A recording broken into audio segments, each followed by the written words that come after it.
Hello students, welcome back to physics with Shubham sir. आज हम लोग अपना chapter magnetic field due to electric current में छठवां लेक्चर लेके आ गए, 6th लेक्चर। इसके पहले 5 लेक्चर्स अपलोड हुए हैं जिनका लिंक तुमको डिस्क्रिप्शन में मिल जाएगा, और ये चैप्टर का हैंड रिटन नोट्स भी मैंने डिस्क्रिप्शन में लिंक डाल दिया है, तो वहाँ से तुम एक्सेस कर सकते हो। बेटर ये होगा कि तुम अपना नोट्स बनाओ, क्योंकि वो मेरे हैंड रिटन नोट्स है, तो तुमको हो सकता है चीज़ें थोड़ी क्लिक ना हो या क्लियर ना हो। जो तुम अपने हिसाब से समझोगे उसको तुम नोट्स बनाओगे तो ज़्यादा बेटर होगा, ठीक है। चलो तो आज के लेक्चर में हम दूसरा पार्ट स्टार्ट करने वाले हैं चैप्टर का। मैंने चैप्टर के इंट्रोडक्शन में फर्स्ट लेक्चर में बताया था कैसे ये चैप्टर 2 पार्ट में डिवाइडेड होता है। तो एक पार्ट था मैग्नेटिक फील्ड का, दूसरा पार्ट है मैग्नेटिक फोर्स का। तो अब तक पिछले 5 लेक्चर्स में हमने मैग्नेटिक फील्ड निकाला है अलग अलग तरीके से, या अलग अलग बोल सकते हो, अलग अलग करंट कैरिंग वायर्स की वजह से। जैसे स्पेसिफिकली हमने 2 लॉज यूज़ किए, बायो-सैवर्ट्स लॉ और एम्पियर सर्किट लॉ, ठीक है। तो वो पिछले 5 लेक्चर में सब कुछ कवर हो गया है। आज के लेक्चर में हम बात करेंगे मैग्नेटिक फोर्स की, या force due to magnetic field की, ठीक है। मैग्नेटिक फोर्स और force due to magnetic field, मतलब मैग्नेटिक फील्ड जो हमने निकाल ली है या जो हमने कैलकुलेट कर ली है, वो अब फोर्स कैसे लगाती है ये हमको डिस्कस करना है, ठीक है। तो फर्स्ट लेक्चर में मैंने तुमको ओरस्टेड के एक्सपेरिमेंट के बारे में थोड़ा बताया था। वो ये था कि अगर कोई करंट कैरिंग वायर है और इसके अगल बगल में एक चार्ज रखता हूँ, लेट्स से ये चार्ज है Q, और फिलहाल के लिए ले लेते हैं ये चार्ज पॉजिटिव है, +Q, ठीक है। तो अगर ये चार्ज पॉजिटिव है और अगर ये चार्ज रेस्ट पे है, तो ये करंट कैरिंग वायर इस चार्ज पे कोई फोर्स नहीं लगाता है, ठीक है। तो ये हम लोग का ऑब्जर्वेशन है, या ये ओरस्टेड का ऑब्जर्वेशन है। और फिर ओरस्टेड ने क्या देखा कि अगर इसी चार्ज को हम मूविंग कर दें, यानी v वेलोसिटी से मूव कराएं किसी डायरेक्शन में, तो दिखाई पड़ता है कि ये जो चार्ज है ये एक फोर्स एक्सपीरियंस करता है, और उस फोर्स के वजह से ये इस तरफ ऐसे कुछ डिफ्लेक्ट हो जाता है। अभी हम देखेंगे मैग्नेटिक फोर्स का फॉर्मूला देखेंगे तो समझ में आएगा क्यों ऐसे ही डिफ्लेक्ट होता है। और ओरस्टेड ने देखा कि डायरेक्शन चेंज किया जाए तो डिफ्लेक्शन भी उल्टा हो जाता है, वगैरह वगैरह। चार्ज का नेचर चेंज किया गया तो भी डिफ्लेक्शन उल्टा हो गया, and so on. Magnetic field यहाँ लेके आए या इस चार्ज को दूसरे डायरेक्शन में लाए वायर के। जैसे हमने इस तरफ रखा तो ये कुछ ग्राफ हमको दिखाई पड़ रहा है, या ये कुछ बिहेवियर हमको दिखाई पड़ रहा है। इसी चार्ज को वायर के इस तरफ रखा तो अलग बिहेवियर, इसका उल्टा बिहेवियर। तो तुमको अब तो समझ में आ रहा होगा क्यों ऐसा हो रहा है। देखो, ऐसा इसलिए हो रहा है क्योंकि ये करंट कैरिंग वायर की मैग्नेटिक फील्ड है। इधर मैग्नेटिक फील्ड कैसी होगी, देखो इधर मैग्नेटिक फील्ड इनवर्ड होगी। अब समझ में आ रहा है, इसीलिए हमने पहले मैग्नेटिक फील्ड वाला पार्ट किया, ठीक है, बाद में मैग्नेटिक फोर्स वाला पार्ट कर रहे हैं। और इधर आउटवर्ड मैग्नेटिक फील्ड, बोलो हाँ या ना, ये फील्ड बाहर आती हुई और इधर फील्ड अंदर जाती हुई, यानी फील्ड दोनों तरफ ऑपोजिट डायरेक्शन में है, इसलिए जो बिहेवियर है वो चार्ज का उल्टा बिहेवियर है, या बोल सकते हो दोनों तरफ ऑपोजिट सेंस में बिहेवियर है। तो ये जो फोर्स है ये कितना होता है, इसका वैल्यू क्या होता है, इसका डायरेक्शन कैसे मिलता है, आज उस बारे में हमको बात करनी है इस लेक्चर में। स्पेसिफिकली हम इसी फोर्स से रिलेटेड बात करेंगे, फिर आगे के डेरिवेशंस में नेक्स्ट लेक्चर में लेके आऊँगा। देखो, हम मैग्नेटिक फोर्स का बात कर लेते हैं।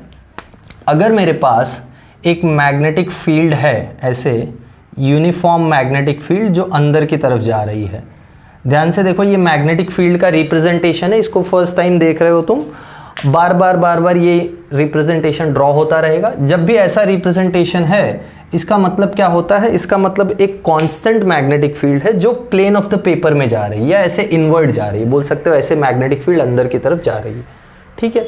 वहीं अगर मैं ऐसी मैग्नेटिक फील्ड बना दूं, तो ये मैग्नेटिक फील्ड कैसी है, ये भी यूनिफॉर्म मैग्नेटिक फील्ड है, बस इतना फर्क है कि ये वाली मैग्नेटिक फील्ड बाहर आ रही है प्लेन के, ऐसे बाहर आती हुई फील्ड लाइंस, ठीक है।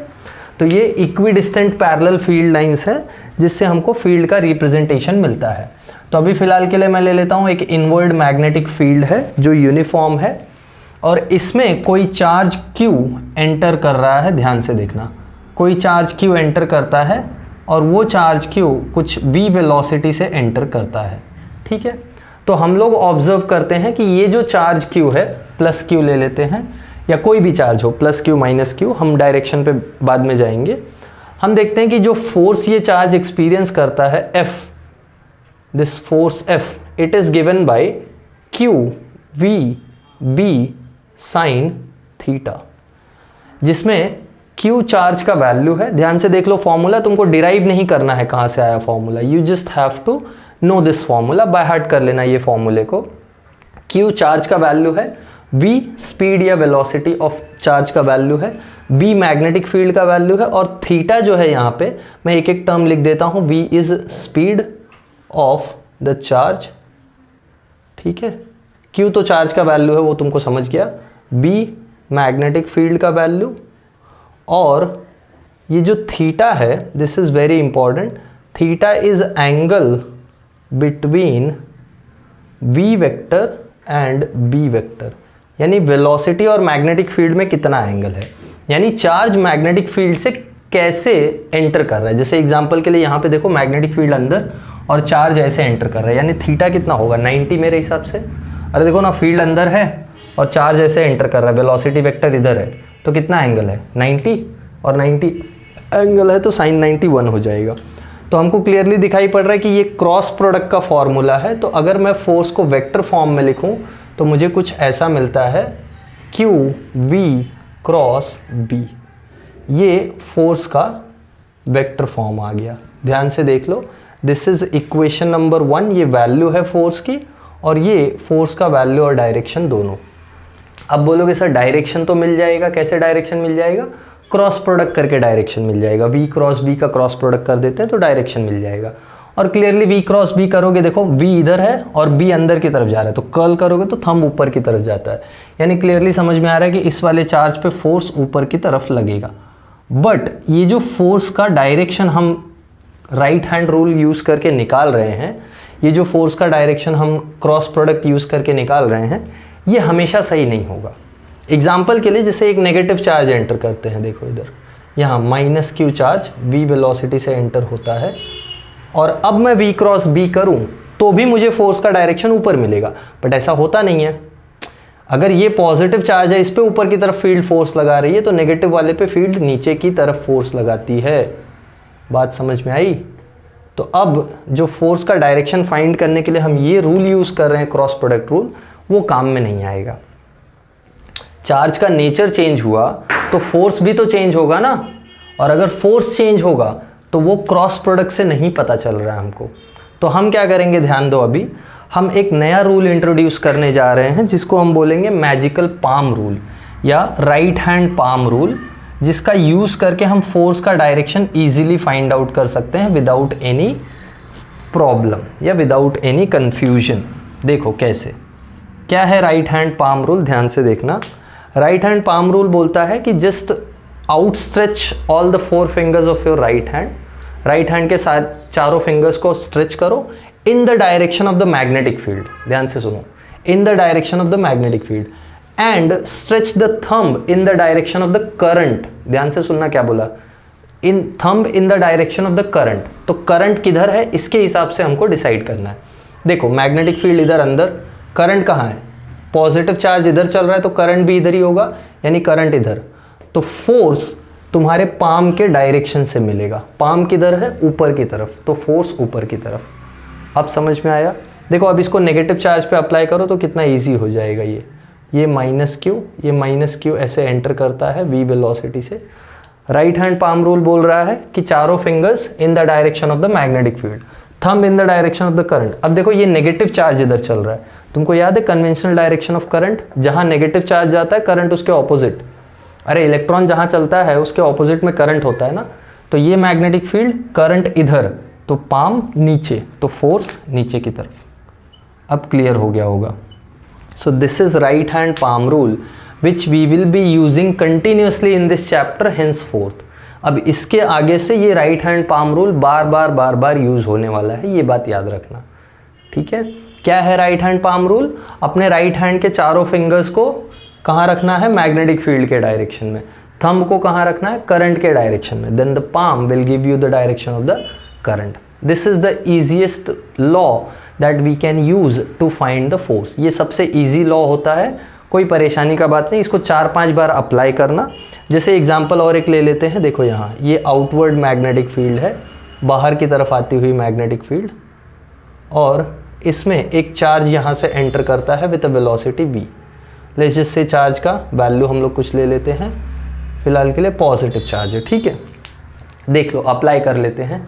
कैसे अप्लाई करेंगे, v वेलोसिटी नीचे की तरफ है और फोर्स इधर की तरफ है। देखो मैग्नेटिक फील्ड बाहर आ रही है ऐसे, चार्ज किधर जा रहा है, नीचे, पॉजिटिव चार्ज है तो करंट भी नीचे, यानी मैग्नेटिक फील्ड बाहर करंट नीचे, समझा।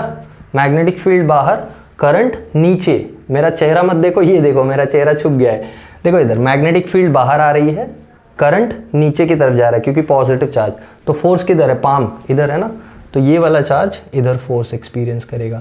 बात समझ में आ रही है या नहीं, अब बोलो समझ में आ रहा है, इज दिस क्लियर, गुड। यहीं पे कोई चार्ज यहाँ से एंटर करा दो, जैसे ये प्लस क्यू, देख लो ना सारे केसेस देख लो, ये फील्ड बाहर की तरफ और चार्ज ऐसे आ रहा है ना, दिखाई पड़ रहा है या नहीं, फील्ड बाहर है और चार्ज ऐसे, तो फोर्स ऊपर की तरफ। अरे ऐसे नहीं समझा तो ऐसे देखो, फील्ड इधर यस और चार्ज इधर, तो करंट भी इधर, पॉजिटिव चार्ज है ना तो करंट इधर, तो फोर्स ऊपर की तरफ, तो ये चार्ज इधर ऊपर की तरफ फोर्स एक्सपीरियंस करेगा। इस तरीके से हम लोग अलग अलग केसेस में फोर्स का डायरेक्शन निकाल सकते हैं यूजिंग राइट हैंड रूल। बोलो बात समझ में आई, यस और नो, ठीक है। तो अब इसके मैग्नीट्यूड के बारे में कुछ स्पेशल केसेस डिस्कस करते हैं जो हमको एक इम्पॉर्टेंट कंक्लूजन देगा। देखो क्या है, ये क्रॉस प्रोडक्ट हमको मालूम है, क्रॉस प्रोडक्ट की कुछ प्रॉपर्टीज़ होती हैं। प्रॉपर्टीज़ क्या होती हैं कि अगर दो वेक्टर्स पैरेलल हो जाएं तो क्रॉस प्रोडक्ट ज़ीरो हो जाता है, पता है कि नहीं। परपेंडिकुलर वेक्टर्स का क्रॉस प्रोडक्ट मैक्सिमम होता है। तो अगर देखो मैं ध्यान से, if B is perpendicular to B, यानी थीटा कितना होगा इस समय 90, और थीटा 90 है तो फोर्स का वैल्यू हो जाएगा QVB, जो कि है maximum value. Next case, if V is parallel to B, parallel कब होगा, इन केस ऑफ थीटा 0 और 180, यानी वेलोसिटी या तो मैग्नेटिक फील्ड के डायरेक्शन में हो या तो मैग्नेटिक फील्ड के ऑपोजिट डायरेक्शन में हो। दोनों ही केसेस में साइन थीटा का वैल्यू 0 होता है तो फोर्स आ जाता है 0। This is minimum value. इसका बहुत इंपॉर्टेंट केसेस है, ध्यान से समझेंगे अब हम लोग। जैसे ये वाला केस तो क्लियरली क्या बता रहा है कि अगर मैग्नेटिक फील्ड के डायरेक्शन में चार्ज चलता है, ध्यान से सुनो, चार्ज का बात कर रहा हूँ। अरे वेलोसिटी चार्ज की है, इसमें पॉजिटिव नेगेटिव मत सोचो। अरे नेगेटिव चार्ज है तो उसके पास भी वेलोसिटी है, पॉजिटिव है तो उसके पास भी वेलोसिटी। तो वेलोसिटी अगर मैग्नेटिक फील्ड के डायरेक्शन में है या मैग्नेटिक फील्ड के ऑपोजिट डायरेक्शन में, तो चार्ज पे कोई फोर्स नहीं लगता है। यानी अगर मैग्नेटिक फील्ड ऐसी है, ध्यान से देखो, ये एक मैग्नेटिक फील्ड है, ठीक है, this is magnetic field B, ऐसे यूनिफॉर्म मैग्नेटिक फील्ड बी ले लिया मैंने, और इसमें एक चार्ज Q मैंने ऐसे मूव कराया। अब ये चार्ज पॉजिटिव हो नेगेटिव हो डजेंट मैटर, ध्यान से देखो, वेलोसिटी और मैग्नेटिक फील्ड एक ही डायरेक्शन में।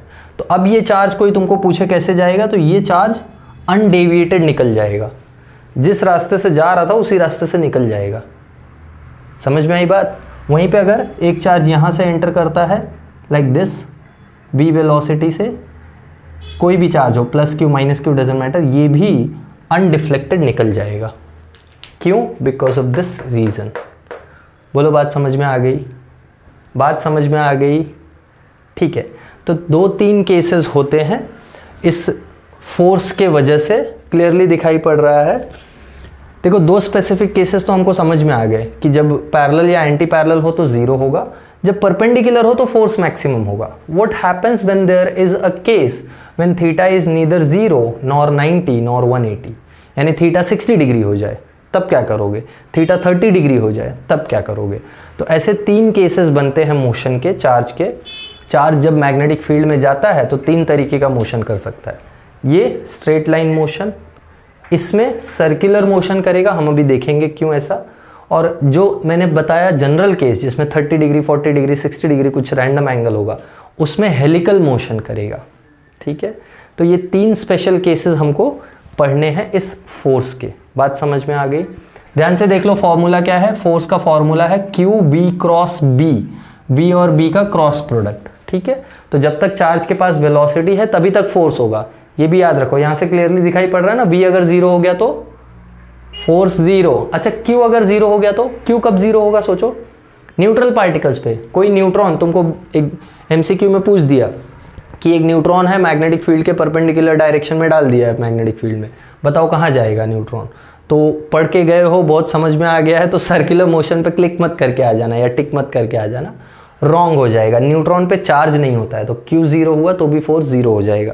तो ये कुछ छोटी छोटी बातें चाहिए तो यहाँ पे लिख लो, if q is zero then also force is zero. वहीं पे if v is zero then also force is zero. ये तो बहुत कॉमन सेंस का बात बता रहा हूँ, बट स्टिल कुछ लोगों को नहीं क्लिक होता है। ऑलराइट, चलो ये नोट डाउन करो इतना, फिर हम मोशन के केसेस देख लेते हैं जो कि बहुत इंपॉर्टेंट है।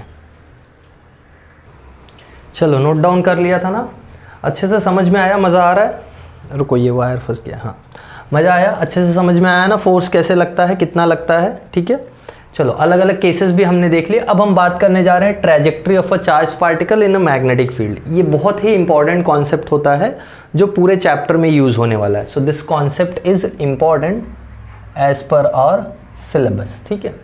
पहला केस का मैं बात कर लेता हूँ यहीं पे। पहला केस है straight line motion. Straight line motion कब होता है?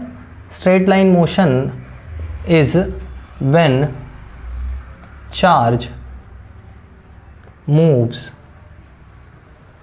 along the direction of magnetic field, along the direction of magnetic field or opposite to direction of magnetic field, ठीक है। अभी हमने देखा था ना कब स्ट्रेट लाइन मोशन होगा, जैसे ये अपनी मैग्नेटिक फील्ड है B, इसमें कोई चार्ज पार्टिकल अगर फील्ड के डायरेक्शन में एंटर कर रहा है Q with a velocity V, तो ये चार्ज पार्टिकल अनडिफ्लेक्टेड ऐसे ही चला जाएगा सीधे। और ये सब क्यों हो रहा है? ये सब इसलिए हो रहा है सिंस थीटा इज 0 और 180। तो फोर्स कितना है? फोर्स है QVB साइन थीटा, और साइन थीटा दोनों ही केस में 0, इसलिए फोर्स 0, इसलिए चार्ज पे कोई इफेक्ट नहीं पड़ता है, ठीक है। स्ट्रेट लाइन केस समझ आ गया, सिंपल था, 1 मिनट में हो गया। अब बात करने जा रहे हैं इंपॉर्टेंट सर्कुलर मोशन। ध्यान से देखना, इसमें 3-4 फॉर्मूलाज आएंगे जो तुमको as it is by heart करने हैं। हम डिराइव करेंगे फॉर्मूलाज और हम पहले देखेंगे कि सर्कुलर मोशन आता क्यों है। तो पहला मैं केस बता देता हूँ। व्हेन चार्ज पार्टिकल enters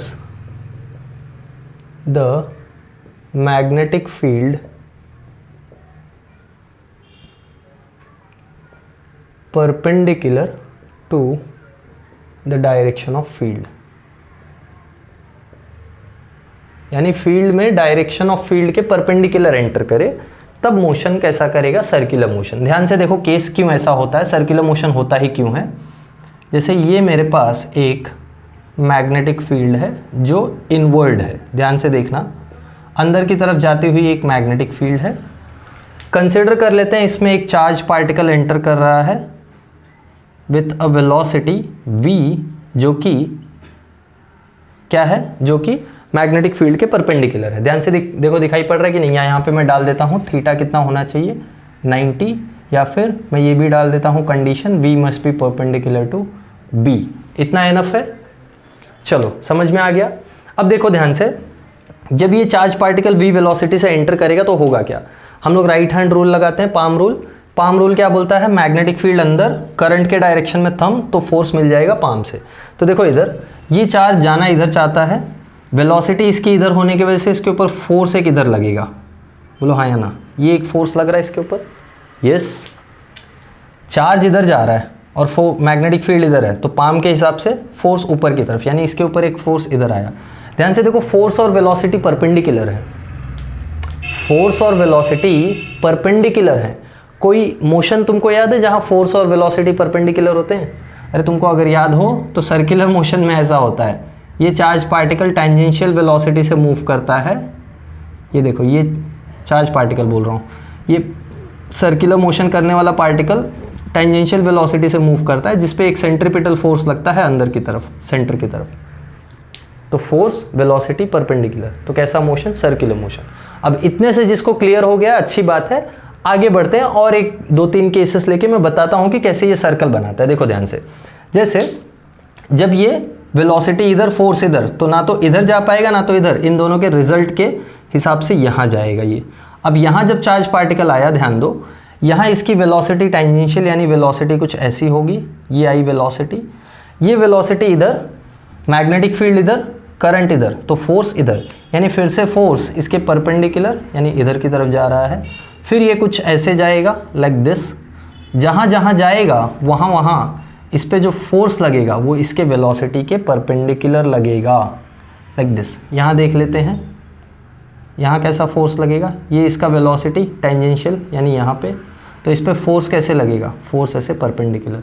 तो देखो यहाँ से भी फोर्स इधर जा रहा है, यहाँ से भी फोर्स इधर जा रहा है, यहाँ से भी फोर्स इधर जा रहा है, तो फिर ये कुछ ऐसा मोशन करता है एंड ओवरऑल ये एक सर्कल बना लेता है। अब तुम बोलोगे सर यहाँ तो फील्ड है नहीं, ऑफ कोर्स यहाँ भी फील्ड होगी, तब ये चीज़ पॉसिबल है। यानी जब ये चार्ज पार्टिकल पूरी तरह से फील्ड में घुस जाएगा तब ये एक सर्कुलर मोशन करने लगेगा। तो तुम इसको ऐसे समझो कि एक मैग्नेटिक फील्ड रखी हुई है ऐसे अंदर की तरफ जाती हुई, उसमें एक चार्ज पार्टिकल तुम परपेंडिकुलर फेंकोगे तो वो फील्ड के अंदर सर्कुलर मोशन करता है। इसके बहुत सारे रिजल्ट्स हैं, इसके बहुत सारे कॉन्सिक्वेंसेज हैं। आगे आने वाले 2-3 चैप्टर्स में इसका बहुत ज़्यादा यूज़ होने वाला है इस कॉन्सेप्ट का। ये बात याद रखना, सर्कुलर मोशन कब होता है?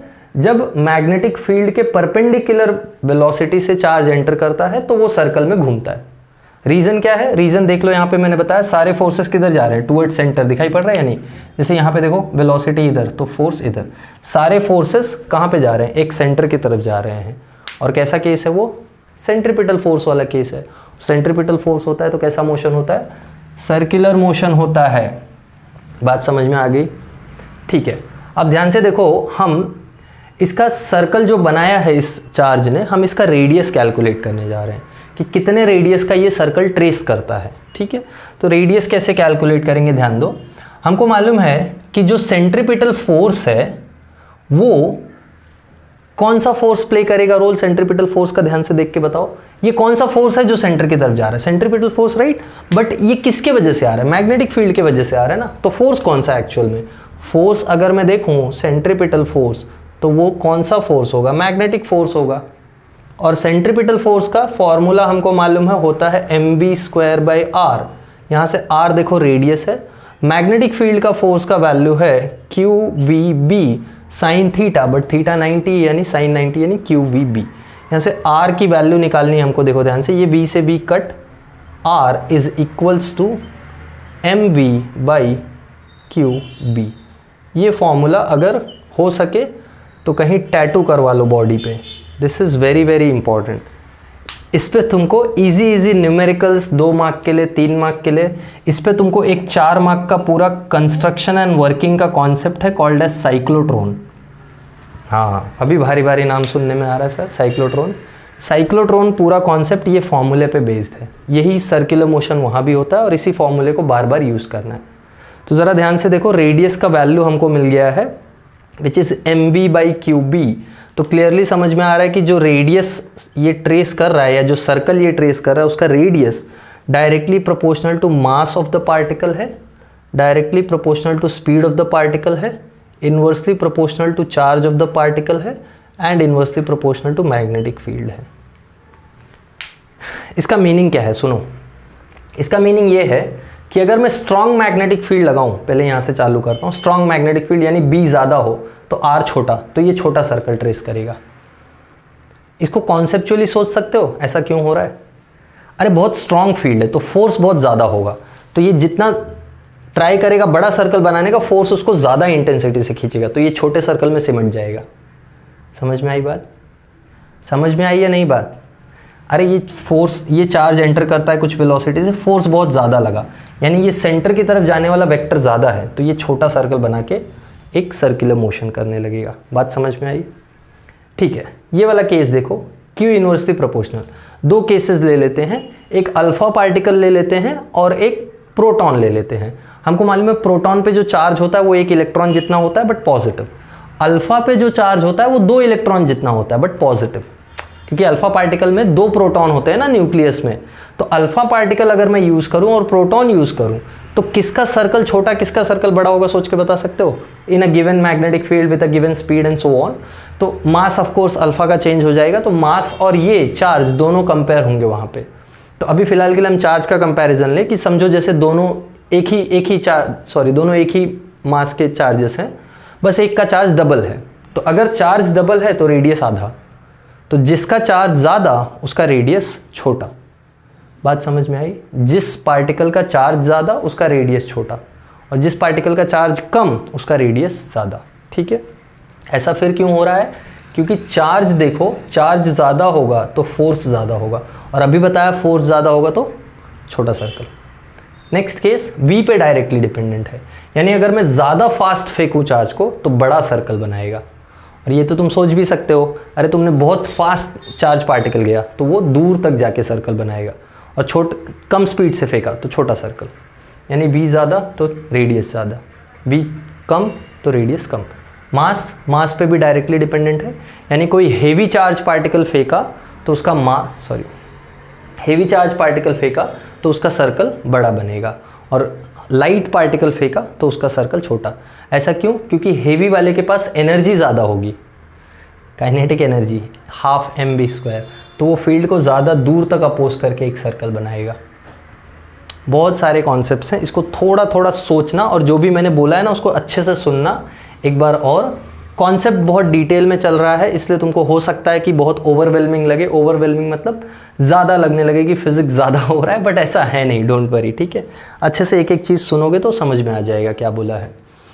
ये रेडियस हो गया, और एक चीज़ हमको निकालनी है इसका टाइम पीरियड। देखो टाइम पीरियड कैसे मिलेगा, हमको मालूम है कि जो टाइम होता है या जो स्पीड होती है, स्पीड होता है डिस्टेंस अपॉन टाइम, करेक्ट? तो ये टाइम क्या हो जाएगा, टाइम हो जाएगा 2πr अपॉन v। ये r हमको मालूम है, ये है mv/qb, तो यहाँ सब्स्टिट्यूट करो, ये हो जाएगा 2π/v। r की जगह हम सब्स्टिट्यूट करेंगे mv/qb। Is that clear? v से b कट हो गया, टाइम पीरियड देखो क्या मिलता है, 2πm/qb।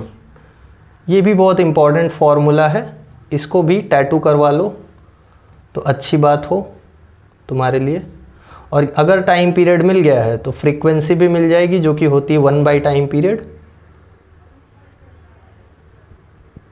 ये हो जाएगा QB/2πm। तुमने ज़रा ध्यान दिया कि जो टाइम पीरियड का फॉर्मूला आया है उसमें सारे टर्म्स कॉन्स्टेंट्स हैं। अगर जैसे मैं एक चार्ज पार्टिकल को फेंकूं तो भले अलग अलग स्पीड से फेंकूं, देखो टाइम पीरियड V पे डिपेंडेंट ही नहीं है ना, तो भले अलग अलग स्पीड से फेंकूं, इट डजेंट मैटर जब तक चार्ज पार्टिकल और फील्ड चेंज नहीं हो रहे। मतलब जब तक चार्ज पार्टिकल का चार्ज का मास, जैसे अगर मैं इलेक्ट्रॉन ले लेता हूँ, एक इलेक्ट्रॉन को मैं फेंक रहा हूँ, तो मैं कितनी बार भी इलेक्ट्रॉन को फेंकूँ अलग अलग स्पीड से, हर केस में टाइम पीरियड कांस्टेंट होगा। देखो फील्ड किस पे, टाइम पीरियड किस पे डिपेंडेंट है, मास ऑफ द चार्ज पार्टिकल पे, चार्ज ऑफ द पार्टिकल पे और मैग्नेटिक फील्ड पे। तो अगर ये तीनों चीज़ें कांस्टेंट है, चार्ज चेंज नहीं कर रहा हूँ मैं और फील्ड चेंज नहीं कर रहा हूँ, तो टाइम पीरियड चेंज ही नहीं होगा। तुम बोलोगे सर ये कैसे, अगर ज़्यादा स्पीड से फेंकेंगे तो बड़ा सर्कल बनाएगा तो टाइम ज़्यादा लगना चाहिए। ऐसा नहीं है, ज़्यादा स्पीड से फेंकोगे तो बड़ा सर्कल तो लेगा बट ज़्यादा स्पीड से भी कवर करेगा, ज़्यादा स्पीड से उस सर्कल को कवर करेगा, और छोटा सर्कल लेगा तो कम स्पीड से उस सर्कल को कवर करेगा। तो टाइम दोनों में ही सेम लगने वाला है, टाइम दोनों में ही सेम लगने वाला है। क्लियरली यहाँ पे दिखाई पड़ रहा है कि टाइम पीरियड कांस्टेंट है, तो यहाँ से क्लियरली समझ में आ रहा है कि जो मोशन है वो यूसीएम है एक्चुअली।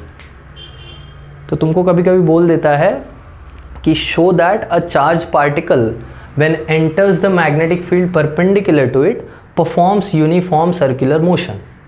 कैसे प्रूव करोगे, उसका टाइम पीरियड कांस्टेंट प्रूव करके। ये देखो उसका टाइम पीरियड कांस्टेंट आया है ना, क्लियरली दिखाई पड़ रहा है टाइम पीरियड डिपेंडेंट ही नहीं है विस स्पीड पे, अलग अलग स्पीड से फेंकते जाओ तो भी कुछ चेंजेस नहीं आ रहे हैं। ये पार्ट मैं रफ करूँ क्या, फिर मैं और इसको थोड़ा एक्सटेंड करूँ यहाँ पे। ये नोट डाउन कर लो, चलो एक काम करो पॉज करके अच्छे से सब नोट डाउन कर लो, फिर आगे देखते हैं। चलो देखो, तो यहाँ से टाइम पीरियड का जो एक्सप्रेशन मिला है अगर उसको हम लोग लिखें तो क्लियरली दिखाई पड़ रहा है time period is 2πm upon QB, यानी क्लियरली दिखाई पड़ रहा है कि टाइम पीरियड कैसा है, कांस्टेंट है। So therefore the charged particle performs UCM। ये तुमको कभी कभी प्रूफ करने के लिए बोल देता है कि प्रूफ करो ये UCM ही परफॉर्म कर रहा है। So this is how you will prove. ठीक है, इसका ओमेगा वगैरह भी निकाल सकते हो। यूनिफॉर्म सर्कुलर मोशन है तो बताओ एंगुलर वेलोसिटी कितना होगा, तो ओमेगा और टाइम पीरियड में रिलेशन तुमको मालूम है 2π/t होता है। सब्स्टिट्यूट कर लो, 2π अपॉन t कितना है, t है 2πm/QB। 2π से 2π कैंसल, ओमेगा आता है QB/m। याद रखो ये सब चीज़ें एक एक मार्क के लिए न्यूमेरिकल्स में आ जाएंगी तो अटक जाओगे।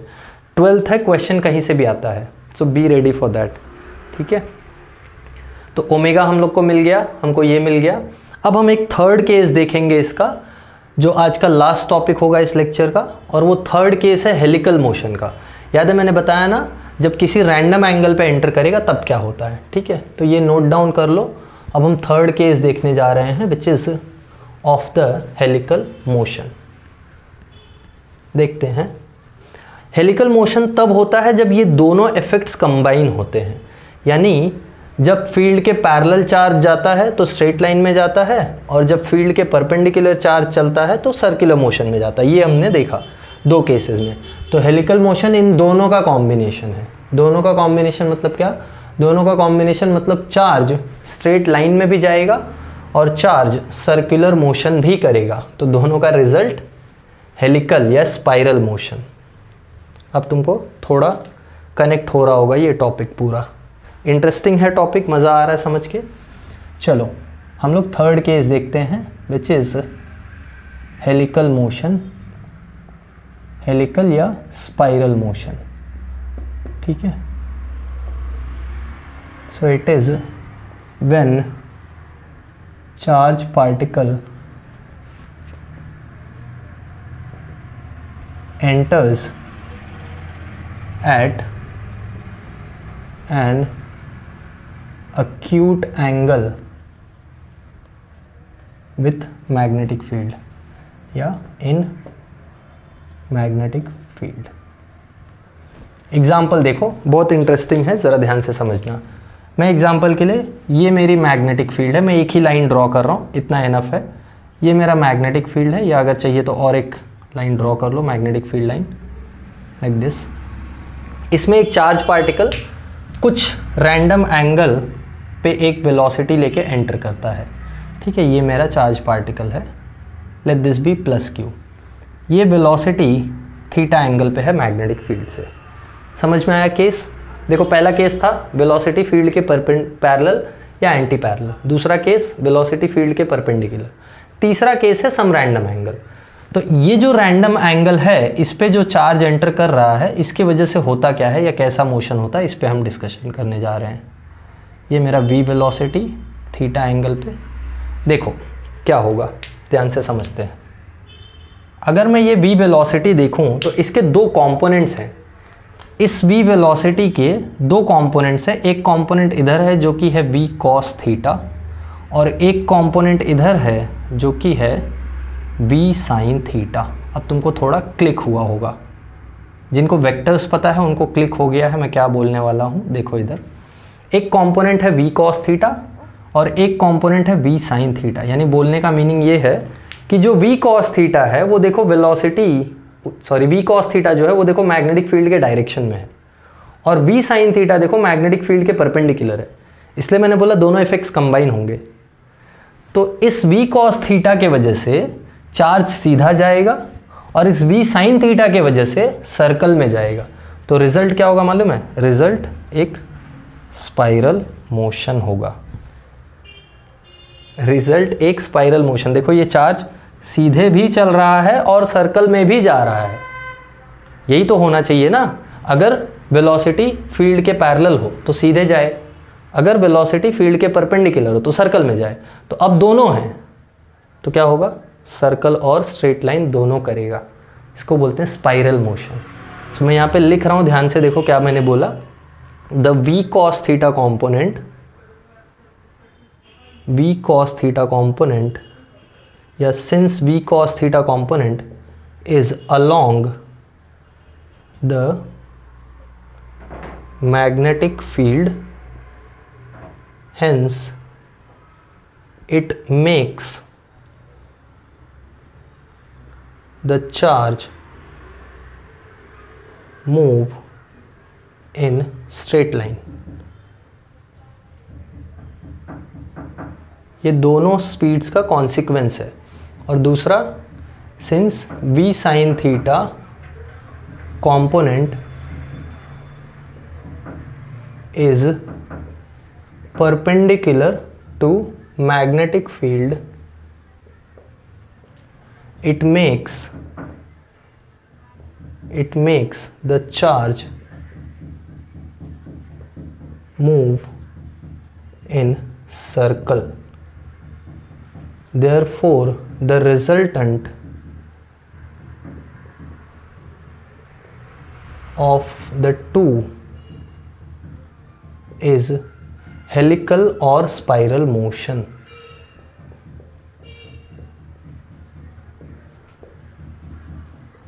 बड़ी बढ़िया चीज़ है ये, मस्त है ना।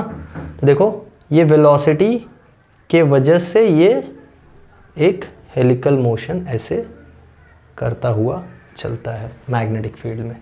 ठीक है, कुछ ये होता है चार्ज के साथ जब वो मैग्नेटिक फील्ड में किसी वेलोसिटी v पे एंटर करता है। ये उसका वेलोसिटी, ये उसका एक कंपोनेंट साइन कॉस थीटा, ये उसका दूसरा कंपोनेंट साइन थीटा। समझ में आ गई बात? बोलो। अब अगर हमको पूछ दे कि ये जो सर्कल परफॉर्म कर रहा है इसका रेडियस बता दो, जो सर्कल परफॉर्म कर रहा है इसका रेडियस बता दो, तो हमको रेडियस का फॉर्मूला मालूम है। रेडियस होता है mv/qb। बट कौन सा स्पीड लोगे? हमको मालूम है v cos थीटा की वजह से स्ट्रेट लाइन जा रहा है और v sin थीटा की वजह से सर्कल कर रहा है। तो जो रेडियस होगा वो sin थीटा कंपोनेंट की वजह से आएगा और सिंपली तुम्हारा जो रेडियस होगा वो हो जाएगा mv sin theta upon qb। बस इतना सा चेंज आ जाएगा रेडियस के फॉर्मूला में। स्पाइरल का जो रेडियस है या हेलिकल का जो रेडियस है वो है mv sin theta by qb। ठीक है, वहीं अगर तुम टाइम पीरियड निकालो तो तुमको मालूम है टाइम पीरियड का एक्सप्रेशन था 2πm/qb, यानी टाइम पीरियड तो स्पीड पे डिपेंडेंट था ही नहीं, तो अभी भी टाइम पीरियड उतना ही रहेगा। अभी भी टाइम पीरियड का फॉर्मूला यही रहेगा। फ्रीक्वेंसी पूछा तो फ्रीक्वेंसी भी अभी भी पुराना फॉर्मूला ही वैलिड है।